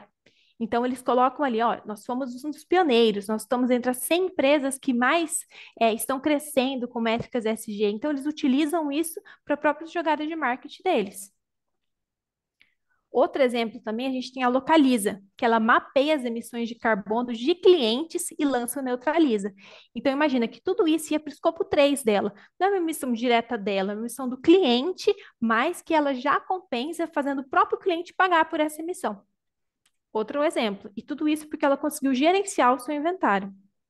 Aqui a gente tem a Natura apoiando projetos para fomentar a economia de baixo carbono, então projetos que envolvem reflorestamento, projetos também que envolvem agricultura familiar, eles estão apoiando, né, a fim de isso, do próprio benefício da companhia. E mais uma oportunidade aqui que a gente vê de financiamento. Então a gente tem o Bradesco com uma meta de investir ali 250 bilhões de reais para negócios sustentáveis até 2025. E vocês acham assim que, não sei se vocês pensaram nisso agora, mas muitas pessoas acham que 250 bilhões, tem muito dinheiro aí para ser investido, só que o problema é que não tem empresas que tenham o perfil de estarem evoluindo em métricas ESG para estarem adquirindo esse financiamento. Então, o mínimo que a empresa faz, às vezes, é um diferencial ali para ela estar conseguindo uma linha de crédito ou não. É um outro exemplo também que se dá conforme você vai ali evoluindo dentro de questões que o inventário, por exemplo, pode te proporcionar, o gerenciamento das suas emissões. É isso então. Muito obrigada. Muito obrigada, Gleice. Foi rapidinho, mas foi certeira. Obrigada. Eu vou pedir então para Karina, acho que ela vai compartilhar um reloginho na tela, vai dar uns 5 minutinhos, e vai compartilhar um link aí no chat para o pessoal mandar umas perguntas. Aí todo mundo pode mandar as perguntas e a gente faz a leitura aqui para os palestrantes, certo? Karina, Letícia. Aí você pode só interromper o compartilhamento, Gleice? Eu posso, mas eu não estou conseguindo. É lá em cima. Aqui? Lá em Ah, cima vai é aqui. aparecer um Aí. vermelhinho. Aham. Aí o pessoal da assessoria vai compartilhar.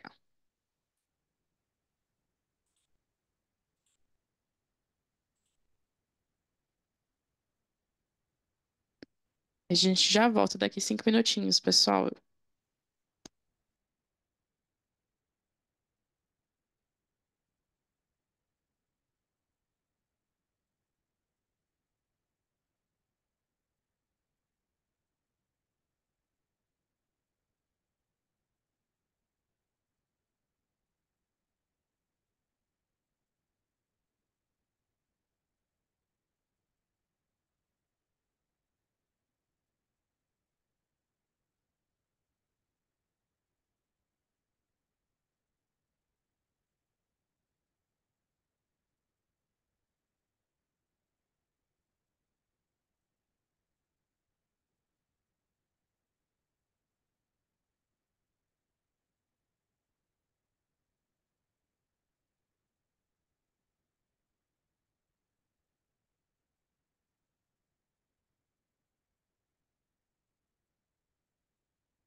Bom, voltamos aqui. Eu leio uma pergunta para o representante do Senai. Foi citado que é Iraque. Iraque é o crédito de carbono, mas o Iraque é um crédito de energia limpa e sua unidade é megawatts. E o crédito de carbono é em toneladas de carbono equivalente. Por que mistura o Iraque com crédito de carbono? Já observaram juridicamente, nacional e internacional, se isso não será considerado greenwash? A pergunta de Orlando Trevisan. Olá, Orlando, obrigado pela pergunta. Essa já é uma métrica internacional, tá? Qual que é a ideia? É você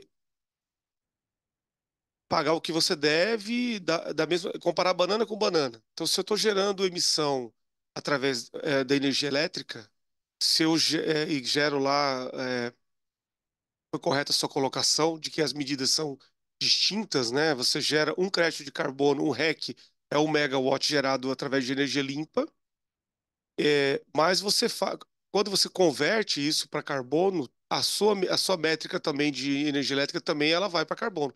A métrica é carbono equivalente para tudo. Tudo que você fala de GHG protocolo, de emissões de carbono, são em carbono equivalente.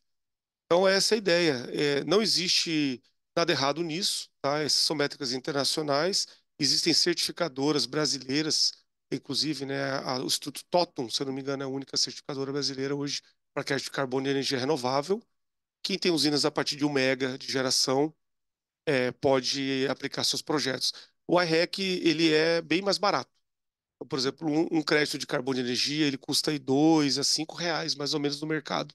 Diferentemente do preço de crédito de carbono, que vai variar aí, vamos colocar 12, US$ 15 aí, um crédito de carbono, que vai o crédito premium ele é mais caro, né? Um crédito vintage, que é um crédito mais antigo, ele é mais barato.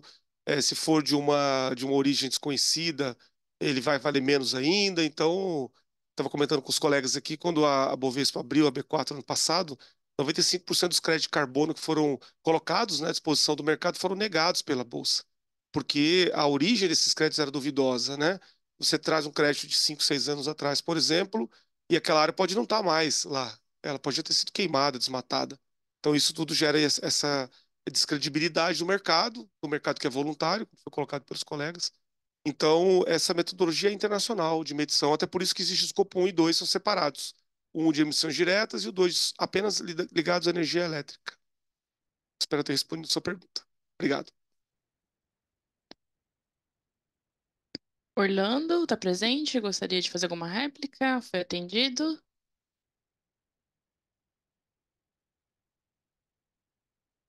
Acho que sim. Ele deu um ok ali. Para Gleice, é, por que se fala em carbono neutro quando outros gases, como o metano, entram no cálculo das emissões? Quando a gente fala carbono neutro, a gente está só generalizando todos os gases, mas na verdade se refere ao carbono equivalente, que leva em consideração outros gases também que estão ali, gases que interagem com a radiação e causam efeito estufa. O óxido nitroso é um exemplo, metano é um exemplo, hidrofluorcarbonetos também são outros exemplos. É só uma nomenclatura assim, mas é o carbono equivalente. Aham. Essa quem fez foi a Larissa. É que o carbono equivalente a gente pode fazer a conversão, né? Certo? Dos outros gases É, para ele, né? isso, considerando o GWP, que é o potencial de aquecimento de cada um deles.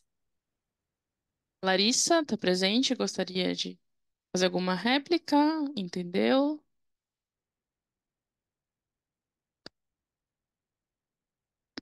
Sai. É, Atualmente, as empresas recebem algum benefício para adotar redução do crédito de carbono? Pode ser para todos? Aqui eu não tenho direcionamento. É, empresa. Boa noite, vou responder aqui, porque nós estamos trabalhando aí com o governo na possibilidade de reduzir, né, a alíquota do ICMS para aquelas que se tornarem carbono neutro. Justamente até o presidente colocou isso lá na fala dele. É um trabalho que está sendo feito pela FIEMS aí em prol dessa redução da alíquota, tá? É claro que existe hoje o CONFAS, Conselho Fazendário, né, que rege as questões de CMS, mas a gente entende que existe uma possibilidade de benefício. Mas hoje, no Mato Grosso do Sul, pode falar pelo Brasil, né, Mato Grosso do Sul, não existe nenhum benefício fiscal hoje para a indústria carbono neutro ou para a empresa carbono neutro. O que existe é uma questão reputacional. É você vincular a tua imagem a boas práticas de ESG e preocupação com o clima e o planeta. Complementando no caso da produção pecuária, quando existem essas marcas conceitos, né? No caso, existe uma grande vontade, né, dos produtores a aderir, por exemplo, ao CBC, né? Que é baixo carbono. Então, quem paga esse bônus da previsão são os frigoríficos, né? E porque hoje ainda não existe uma política pública nos estados do Brasil que dá esse, esse bônus, né?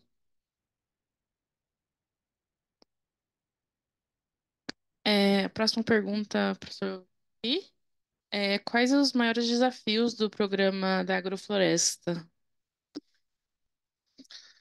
Olha, a formação de agrofloresta já é o grande desafio hoje eu não diria da humanidade, que eu não sei muito das fronteiras do Brasil para fora, mas pelo menos no Brasil eu garanto que é um grande desafio.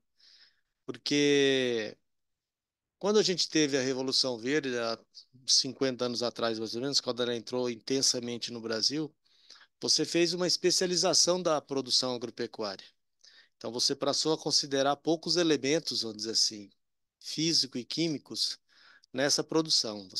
A gente manipulou muito a genética, a gente, tanto animal quanto vegetal, a gente manipulou muito o ambiente, né? Tentando especializar o ambiente, como se três elementos químicos, NPK, poderia nutrir a planta do começo até o final. Então, isso fez com que a agropecuária ela fosse se tornar muito especializada. E aquilo que eu falava da complexidade que a gente tem físico, química e biológica na produção dos seres vivos, né?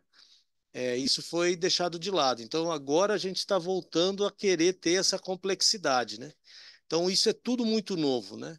Então, você começa a criar sistemas complexos, né? Para tentar voltar ao que era a natureza de 50 ou de alguns anos atrás, quando aquilo ali era uma floresta, né? E começam a aparecer fungos, bactérias, actinomicetos, hifas, começa a aparecer tantas coisas novas que você desconhece. Aí você passa a criar uma nova metodologia, né?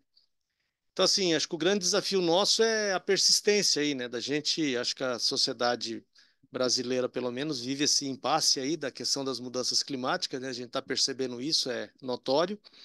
E aí nós temos que fazer um esforço muito grande para a gente conseguir produzir com qualidade e equilibrado ao meio ambiente. E tentar, quanto mais formar a floresta para a gente fazer sequestro de carbono, melhor, porque a melhor coisa que você tem para você sequestrar carbono é você ter verde, você ter floresta. Você mitigar emissões através da energia eólica, através da energia solar, até mesmo da energia hídrica, é ótimo, né? Mas para você sequestrar mesmo, você precisa do verde. Então, assim, esse é um grande desafio que a gente tem, né? Então, é o desafio da agrofloresta também, né? A gente, além da gente formar o verde, um grande maciço de verde para sequestrar carbono, a gente produzir alimentos, e alimentos de qualidade, né?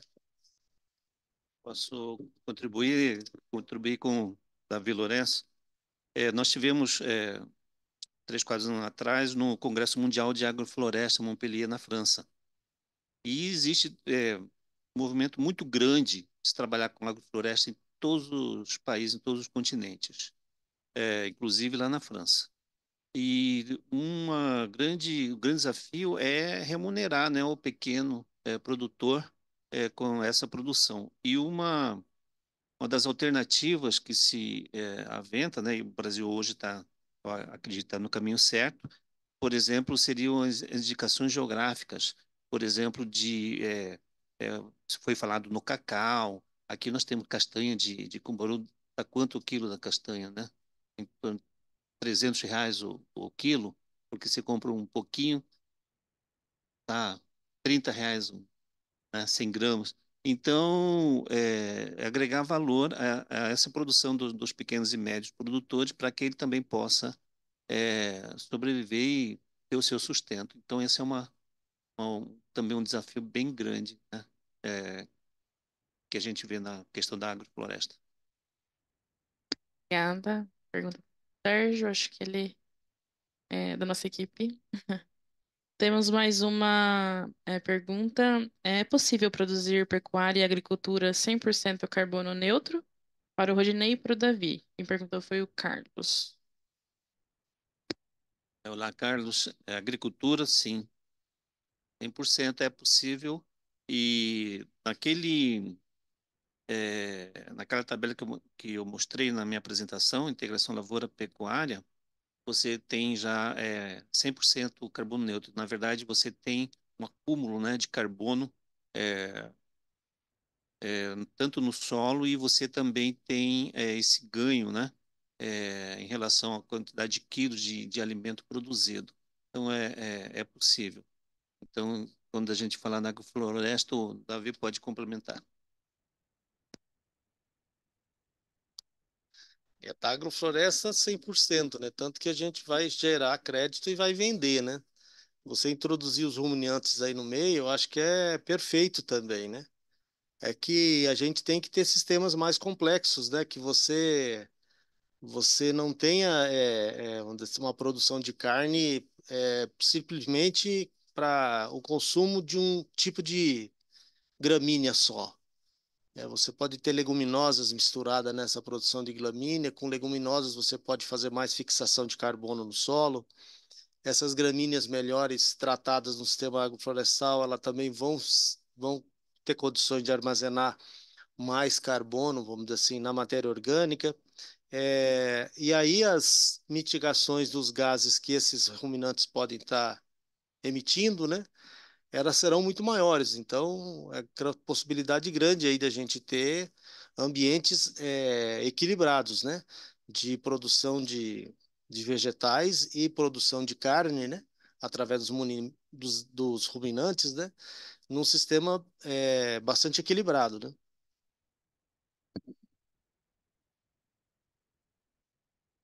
Obrigada.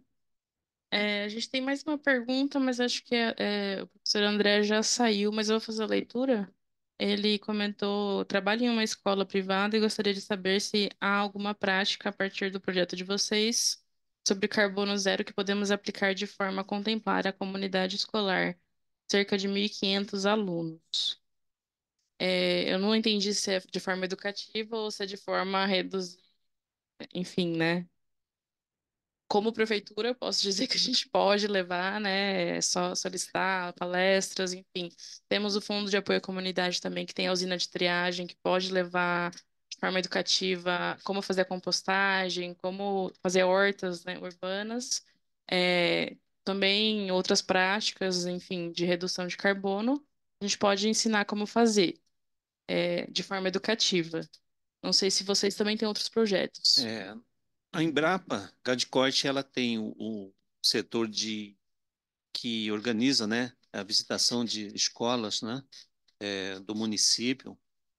Lá a gente sempre tem uma Dinapec, que é uma feira, né, dinâmica agropecuária, onde um dia é reservado somente para alunos, né, municipais, né, mas a qualquer momento pode se marcar lá com o setor que trata dessas visitas e conhecer lá os projetos, né, e, e estão à disposição aí todos os professores que queiram. A sugestão, né? Sugestão é fácil, né? Professor André, obrigado pela pergunta. A sugestão primeiro, precisa medir, né? Como a Gleice colocou ali, tem que medir o que está sendo feito. Então, um primeiro exercício, né? Talvez fazer um inventário da escola, fazer um plano de ação para reduzir a emissão, e aí você elimina tudo aquilo que gera de plástico, né? Faz aí todo um trabalho de reciclagem daquilo que é possível, separação, destinação adequada, né? E aí pesar, né? E aí, uma vez feito isso, faz o cálculo e planta a árvore. Acha uma pastagem degradada, um local que necessite, leva os alunos lá e planta as árvores. A prefeitura também fornece mudas de vários tipos de árvore que podem nos ajudar a sequestrar aí ao longo dos anos a emissão, se essa boa prática for feita a 0 a 0, né?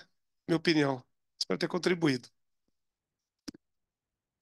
Eu acho que ele não tá online, mas a gente grava e coloca no YouTube. E esse professor é muito ativo com a gente, sempre tá conversando. E a gente vai encaminhar essas contribuições também. O senhor quer falar? Pode Só rapidinho, contribuir. aproveitar também. Para nós, vamos dizer assim, os sistemas agroflorestais, assim, para o que a gente tem chamado de agricultura urbana e periurbana, ele é perfeitamente adaptável, né? O sistema agroflorestal, ele admite inicialmente exatamente o cultivo que a gente costumou chamar de placenta 1, né? De espécies de produção rápida de ciclo curto, que são as hortaliças. Depois disso, você passa a trabalhar com plantas que você tem uma produção mais anualizada, enfim, e até formar a floresta. Além disso, a gente acredita que é possível a gente formar uma barreira importante nas áreas periurbanas, né, de agroflorestas, né, de você ter cultivos, vamos dizer assim, sustentáveis, né, com a formação de agroflorestas, porque cada vez mais os centros urbanos vão estar sujeitos às dificuldades que o clima tem causado. A gente está observando isso e a gente acredita que, ao você formar sistemas agroflorestais nessas áreas periurbanas, você pode criar um cinturão de proteção dessas cidades, né? Que com certeza, vamos dizer assim, a gente já está vendo isso e vai ver cada vez mais. É onde a gente vai ter os maiores impactos das mudanças climáticas. Obrigada, seu Davi. Eu acho que já pegando o gancho para a gente finalizar, eu acho que realmente é isso. E o Rodinei já me lembrou aqui do Lajeado, ele é conselheiro de algumas APAs aqui, né, nossas, área de proteção ambiental, e uma delas é o Lajeado, pega uma parte da área urbana, e realmente são soluções assim que a gente realmente precisa aplicar, né, Rodinei? E fazem a diferença realmente, né? Então, eu acho que fica aqui de mensagem, né, de reflexão toda essa conversa, né? Foi um grande aprendizado, pelo menos para mim, acho que para todo mundo que participou também. E agradeço a cada um de vocês, viu? A Gleice também, que tá virtualmente aí, pela disponibilidade, por todo esse ensinamento que vocês deram para a gente aqui hoje, viu? Abro a palavra, se vocês quiserem também. Isso aqui da ponta, terminando, Davi, agradecer aí o convite, né? É muito interessante essa ideia de diálogos, né? Diálogos de verão, esse calor campograndense. Essa ideia de agrofloresta é fantástica aí nessa parte aí da APA do Lajeado. E tem muitas áreas de pastagem degradada, de áreas degradadas também, não só pastagem, mas áreas degradadas, onde seria interessante aplicar essas técnicas que foram apresentadas aqui. Mas falar que a Embrapa ela produz informações e tecnologia tanto para pequenos, médios e grandes produtores, além da população em geral, inclusive para a população urbana.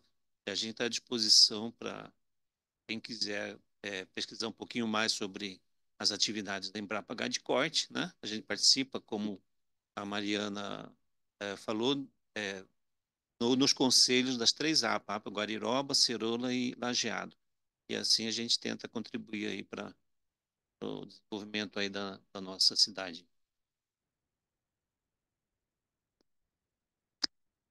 Em nome do Senai, da FIEM, só agradecer pela oportunidade mais uma vez, e dizer que acho que a grande solução para o problema é a conscientização, né? A gente fala sobre isso para as crianças, para as indústrias.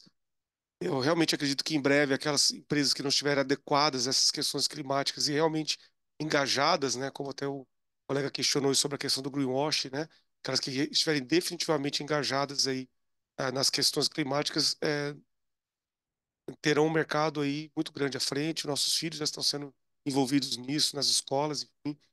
O Senai aqui como é, uma escola, né, profissionalizante, a gente tem colocado isso como pauta prioritária nas nossas escolas, né, e da federação. Tivemos um evento, 3 semanas em Três Lagoas, medimos a emissão, plantamos 28 árvores para mitigar, né, essa questão da questão global e para compensar aquilo que foi emitido de gás. Então, isso está na nossa pauta prioritária hoje da Federação das Indústrias. E como Senai, agradeço a oportunidade. Estamos aí à disposição do que vocês precisarem também. Um abraço a todos. Boa noite. Quero agradecer a oportunidade e cumprimentar o Planurb através da Mariana, né?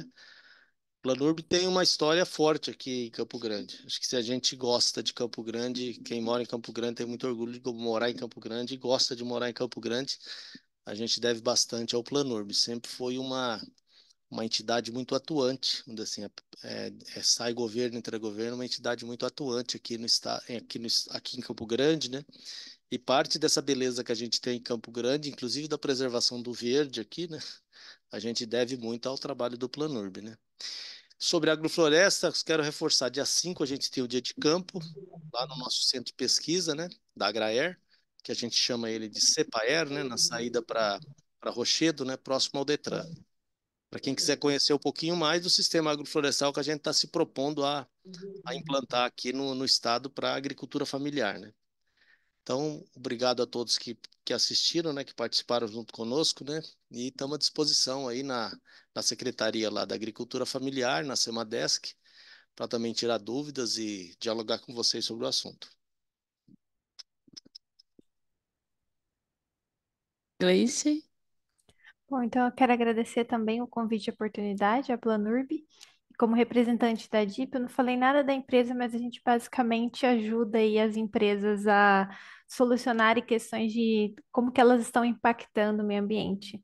Então, eu mostrei ali como que é o GHG funciona, mas existem formas mais fáceis de você fazer a contabilização das emissões. E a gente consegue contabilizar desde eventos a emissões de cidades. Então, muito obrigada. Obrigada, Gleice. Obrigada, Davi. Obrigada a todos vocês que participaram. E, bom, a gente vai colocar lá no YouTube, toda a gravação e a gente tem o nosso perfil também no Instagram, nosso perfil no site da Planurb, todo mundo quiser acessar, nossos materiais ficam todos lá. Uma boa noite e muito obrigada. Mariana, só pedir para quem puder abrir as câmeras para a gente fazer um registro. Esqueci a E foto. teve uma pergunta Faz uma também foto. aqui no chat Oi. perguntando sobre o dia de campo. Qual o horário? É o período da manhã, a partir das 8 horas da manhã, no dia 5.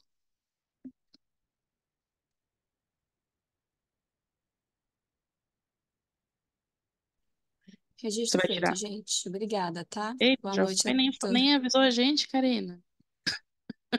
Faz mais um, faz mais um.